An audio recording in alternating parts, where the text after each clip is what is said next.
Good night, viewers, and welcome to this another program, Advancing the Cause.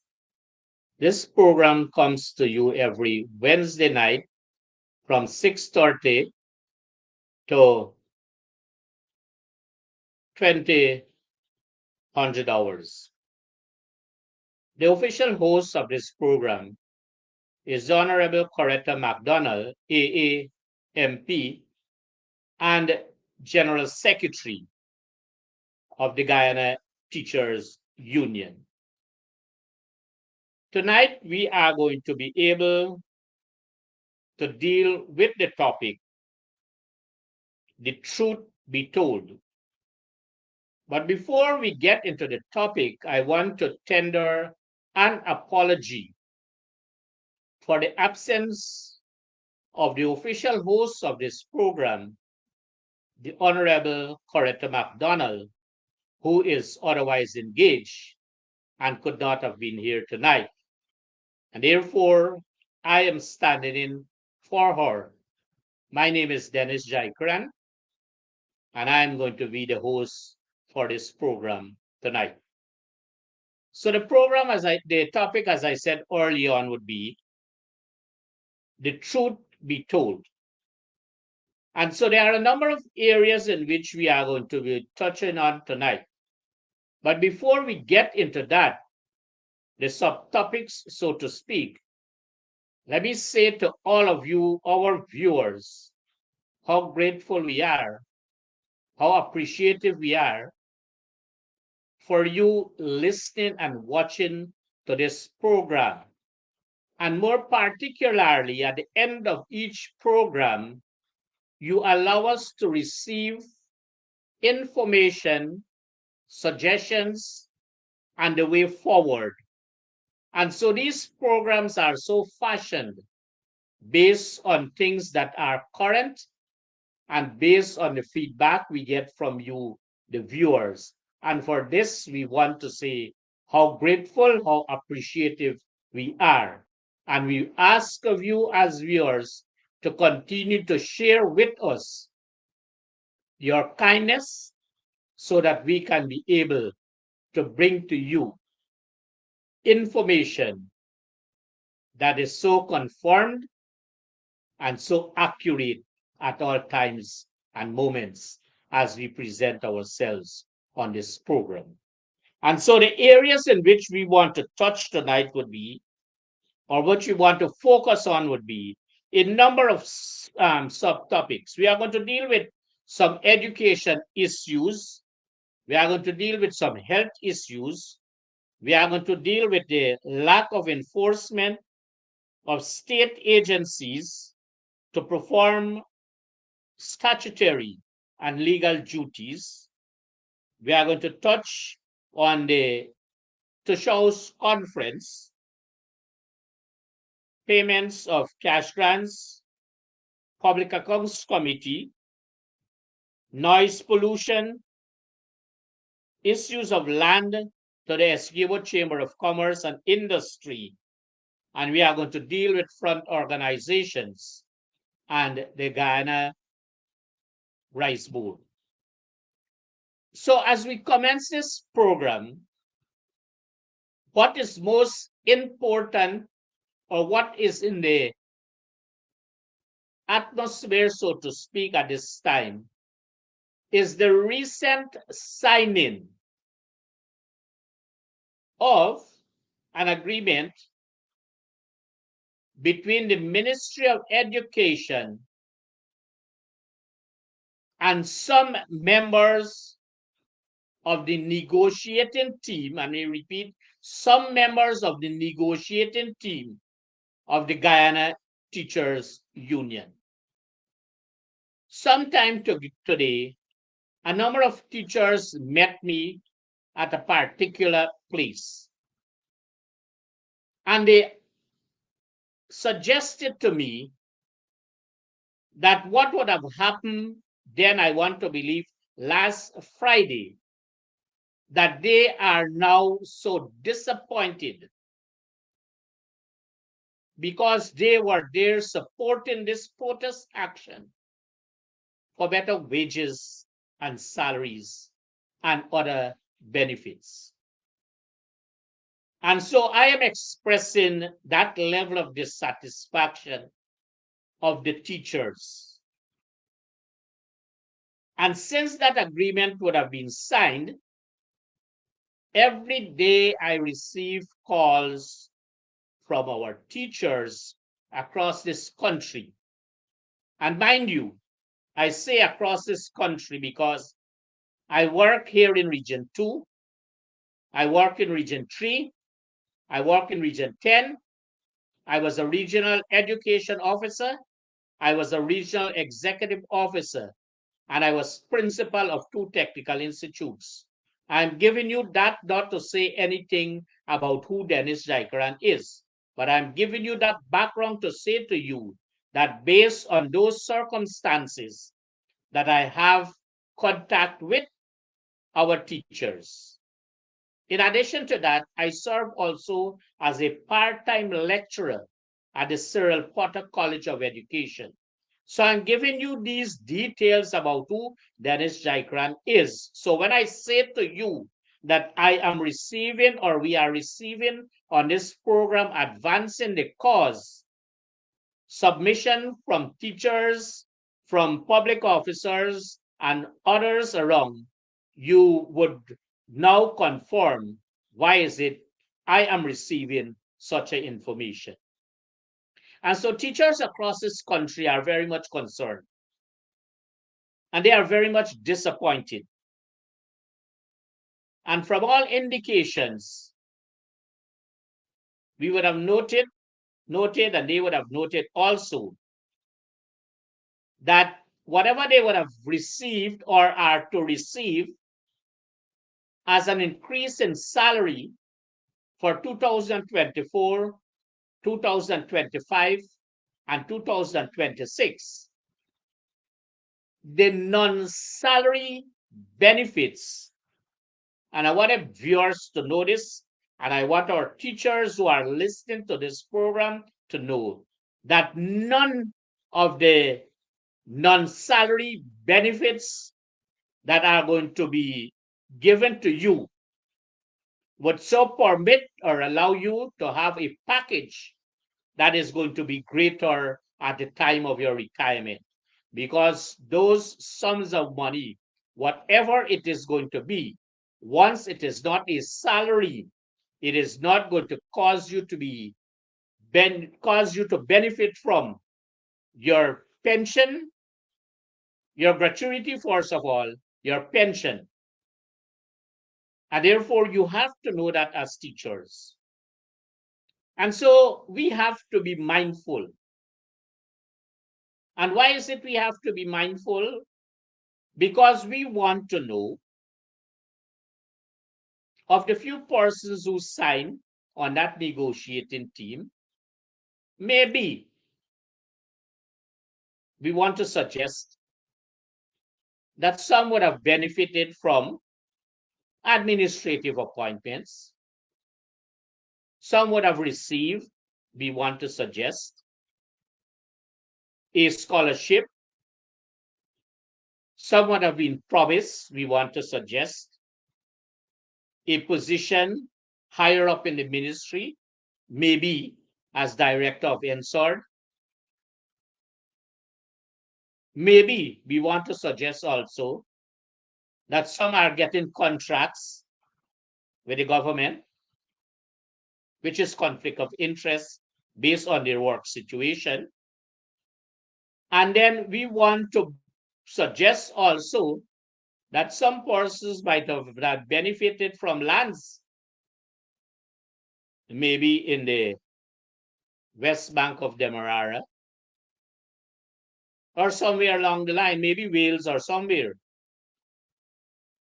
And so these are things we have to take into consideration as we proceed to know who are the leaders we have in this union. And you might find me talking so much about this union because I held various positions in this union since I was 17 years old and would have been in the classroom. I became involved in the Guyana Teachers Union. And so that is the first area we want to cover. Very many persons are covering these areas, but we want persons to understand because teachers are calling us out on this program. They are calling me out as an individual, as a former person in the education system. And therefore, we are of the opinion that as on this program, we should say to you what are the things we want to suggest might have caused something to happen. And so we move now to the second point in the education issues. This is more the Ministry of Education Guyana teachers issue. And so this is a point we want to make before we go into that there. I noticed Edgel said that they are now doing a new highway, the new Linden Highway. But I have news for Edgel that the existing highway that we have there was done under the PNC government when Lyndon Forbes Sampson Burnham was Prime Minister of this country. And we must not allow people like Edgel and others to rewrite history in this country. We must bring them to bear and show them the facts.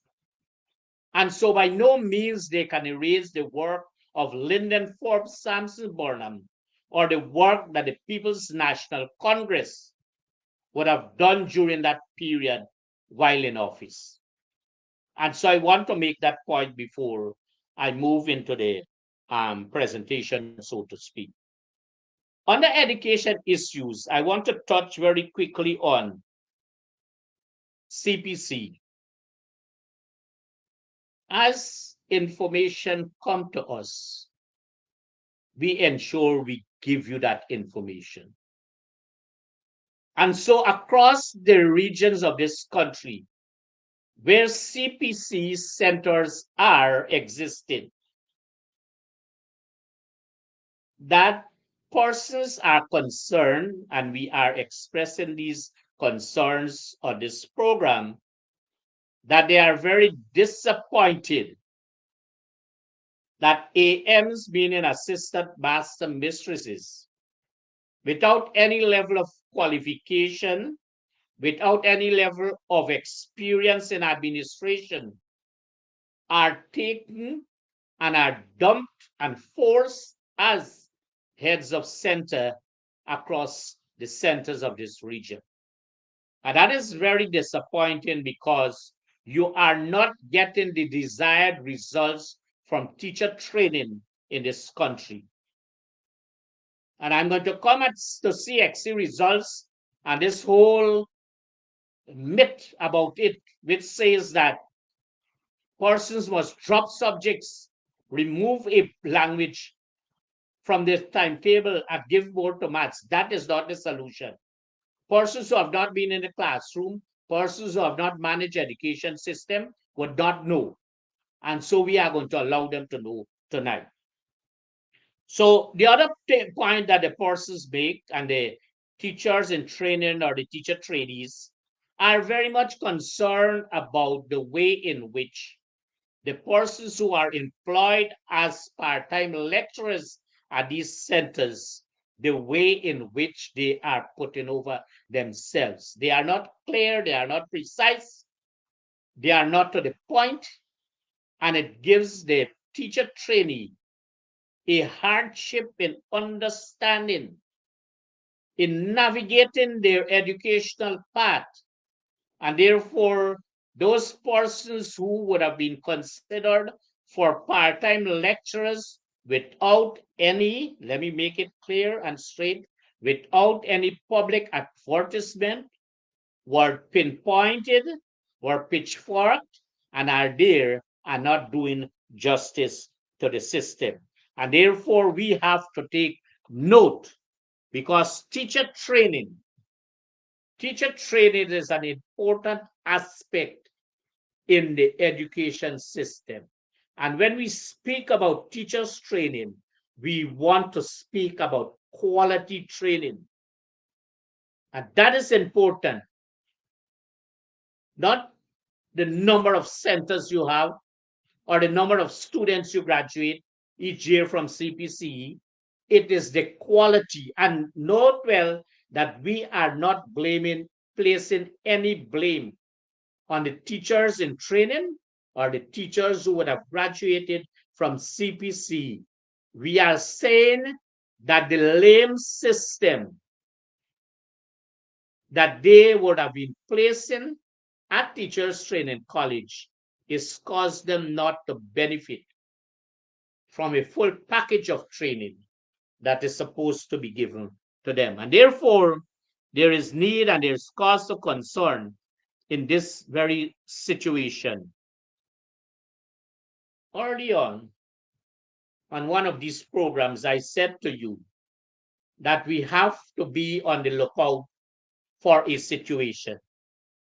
I alerted our viewers about it, and I am now confirming that what I would have said happened. And this is what happened. There was a particular district education officer in a particular regional department of education, district education officer 1. And so that person would have boasted when that document from the chief education officer went to these cadet officers and officers who they asked to apply for DU2. And mind you, the chief education officer, as normal, was out of his turf because he was using the letterhead of the Police Public Service Commission to write to education officials. And the CEO can challenge me that. And he can even challenge me in court. I'm going to produce the document because I have it carefully stashed away. Because this man is making so much mistake in this education system, it is a shame to know that he is a chief education officer of this country. I'm coming to 2 pieces of correspondence that I have before me here that he would have made a mess of with them. But let us come back. So this person applied, and this person, forget about whether interview or not, as boasted, would have been appointed a DU2. And I said that to the viewing public. And that person, it is alleged, was appointed because that officer has, at the Public Service Commission, a very close relative who advised the officer that despite the fact that the officer would have been appointed DU2, and it happened. I am now asking, where is the Guyana Public Service Union?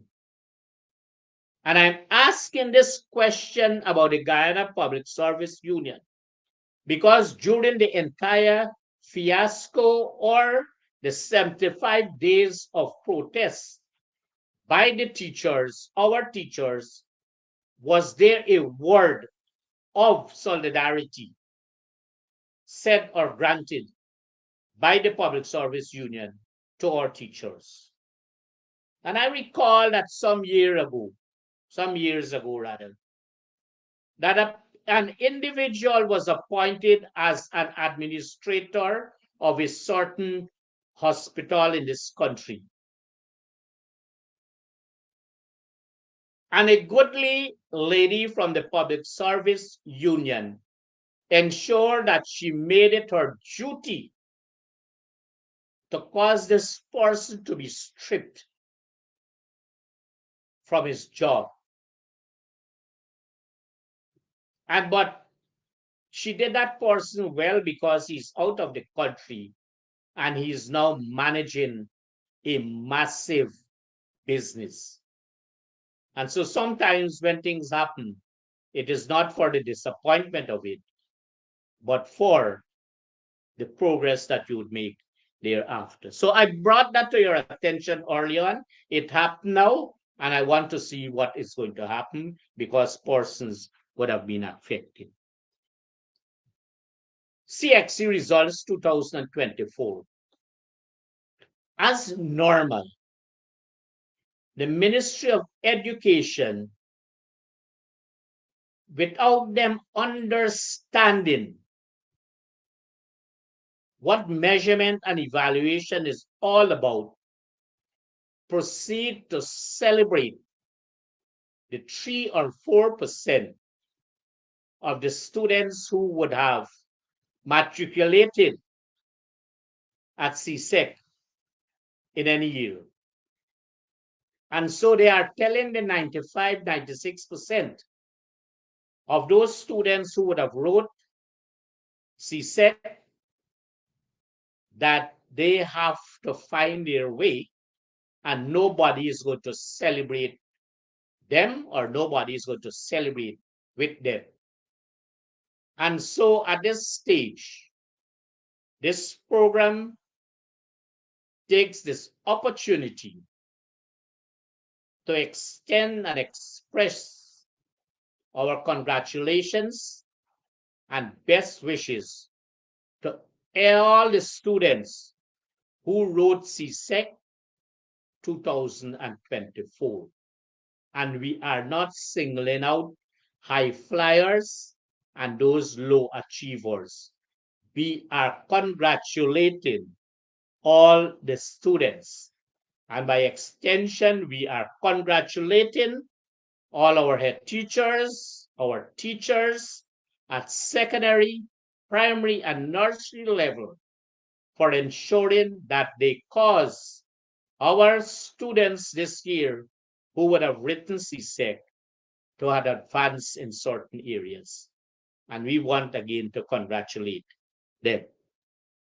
And so if you look the trend about the entry into nursery schools, you look at the numbers there. Then when you look at the numbers going into primary school, there's a decline. And the number of pupils rather who go from primary school to secondary school, there's a further decline. And when the students at secondary school are presented for CSEC, there's a further decline. So when you look at the number of students that would have been presented in any year for CSEC, and you look down the road where they were in nursery school, that number there's a great disparity between the entry at nursery in that particular year and the number of entries or students writing CSEC. And that is what we have to examine before we come to celebrate the 5 or 6 or 4%. And that is what the education system should look at. So we now need to turn to the preparation for the reopening of schools. It is a sad and dismal situation. Our information, as alleged, said to us this: 15 secondary schools, 18 primary schools, and 9 nursery schools are not in readiness for the reopening of schools for the Christmas storm 2024. Alleged. Let me say to you and let me give you the numbers. As alleged. The Ministry of Education can justify that. 15 secondary schools, 18 primary schools, and 9 nursery schools. As alleged. are not in readiness for the reopening of school for the Christmas storm 2024. And viewers, you know that whichever part of this country you live, excuse me, in whichever region, you might know in your particular region that there are nursery, primary, and secondary schools that are not in readiness for the reopening of school on Monday, which is Monday, the 2nd of September, 2024. Sad situation. Sad situation in the Ministry of Education. And not only that, here are these things. That these schools that would have been examined and the compounds theory, these were the discoveries. One,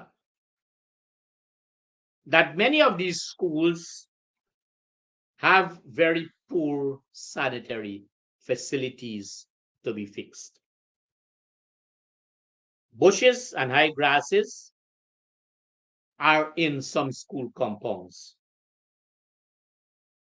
Broken and inadequate pieces of furniture. Over and understaffed schools.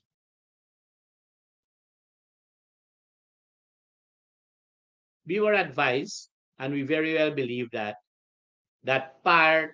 pathway workers are now teaching children. The ministry needs to look at that.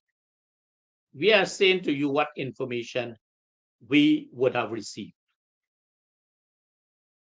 Leaking roofs, broken stairways, inadequate furniture for our teachers, no drinking water. Some schools still use pit latrines. And this is what the Ministry of Education is doing.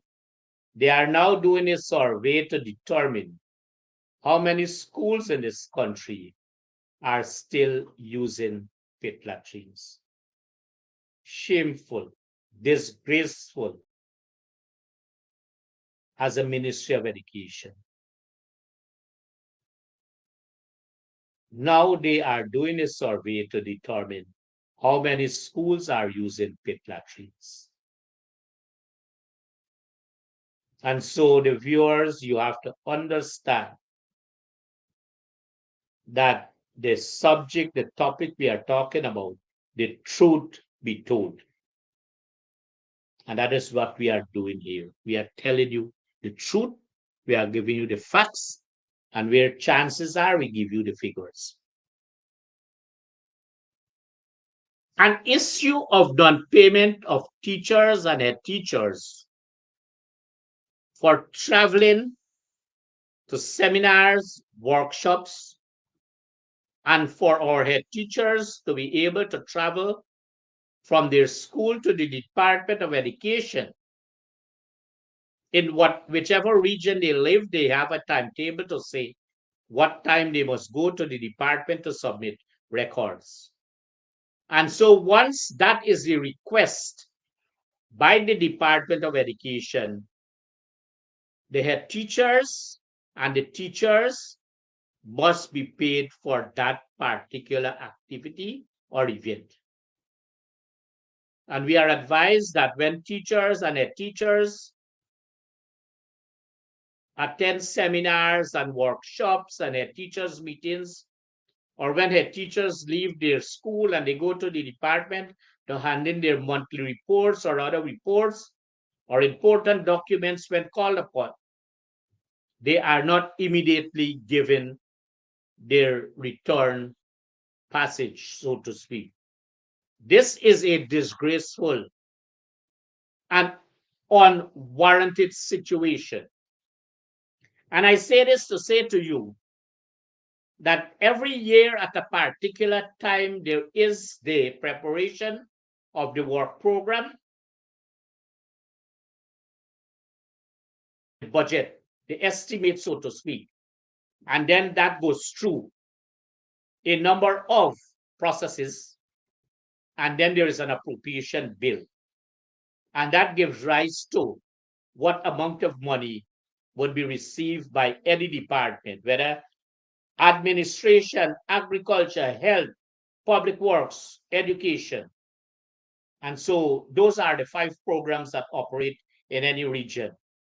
And so under education, there is provision for traveling and subsistence. And once teachers and head teachers are not paid, then that region or those regions are not badly, but they are poorly managed. And that is what we are talking about in the education system at this stage. And so the state of our teachers are very depressing because they are not getting, and especially in the hinterland when they travel, they are not getting. But I want the teachers and their teachers to know that provisions are made for you to be paid. And any good manager, Department of Education manager, would know that they can use a system to do early planning, submit the necessary documents, and be able to cause themselves to receive an advance to pay our teachers. It is simple management. And our teachers continue to suffer because the departments of education in this country are poorly managed. And so I thought it best that based on what information we receive, we should bring it to the attention of our viewers. We want to move now quickly to health issues. Some time ago, we indicated to you that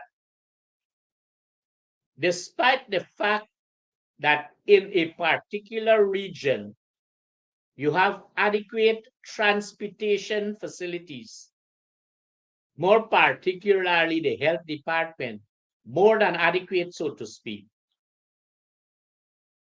The public hospitals, sorry, and I'm going directly to it, it is alleged,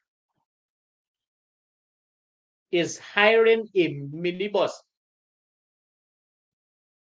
at a rental cost of $500,000 per month. And it is further alleged that the owner of this minibus is a very close relative of a very senior Department of Health official in Region 2. And that is very bad because the region has adequate transportation. The Department of Health has adequate transportation. And this one spreads across because it was brought to the attention of this program that very many of these transportation, so to speak, vehicles and what have you, including the ambulance, that is personal use of these vehicles to go shopping, to go to different recreational facilities, to attend all sorts of things. And therefore, it is not keeping in line with normal practice of any department. And therefore, it is time for us to be able to call out. They get vexed and they get annoyed. But if you sit in public office, you have to account. So we are calling out the Auditor General. And we miss the boat sometimes because it is not only the Auditor General, it is the Accountant General of the Ministry of Finance. It is the Finance Secretary of the Ministry of Finance. This is a man who at every Public Accounts Committee gets up. Well, not in Parliament. He doesn't go there. He stays from his office and he does virtual hearing and presentation. Okay, we are working on this document. We are going to change it. Ask him, since he took that position, or since he would have pitchforked into that position, how many pieces of correspondence, how many circular he would have attended to? None whatsoever. And every time there's a public account, oh, we are looking at it. We have completed it, or some sort of thing that is going to throw public accounts committee. And you hear them not ask any further question.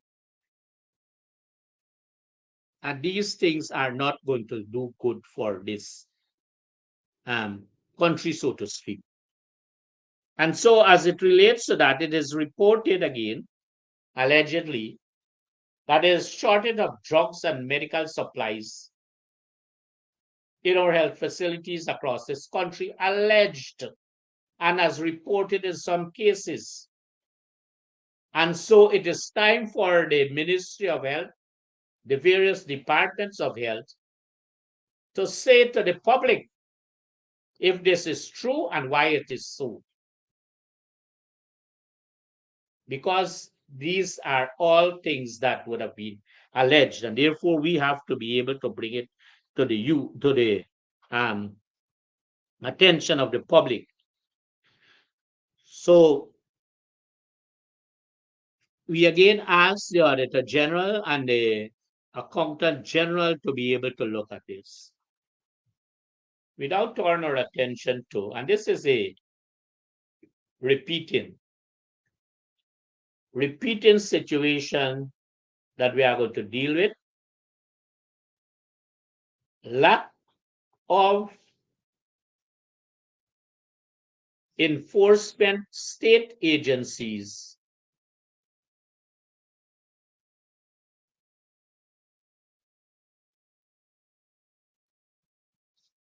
to attend to statutory and legal authorities.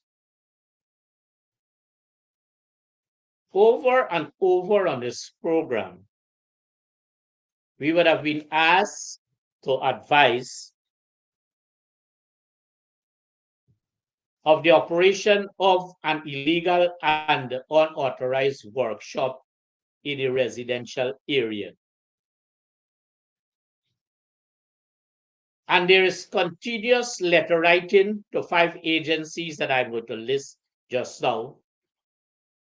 At least 4 letters since May of this year to these agencies. And to date,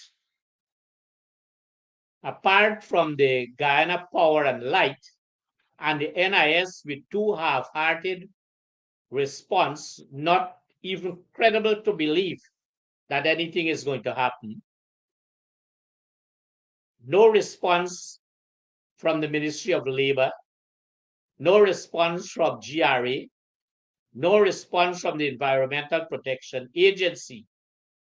And this whole situation of this establishment of an illegal and unauthorized workshop in a residential area, there is this continued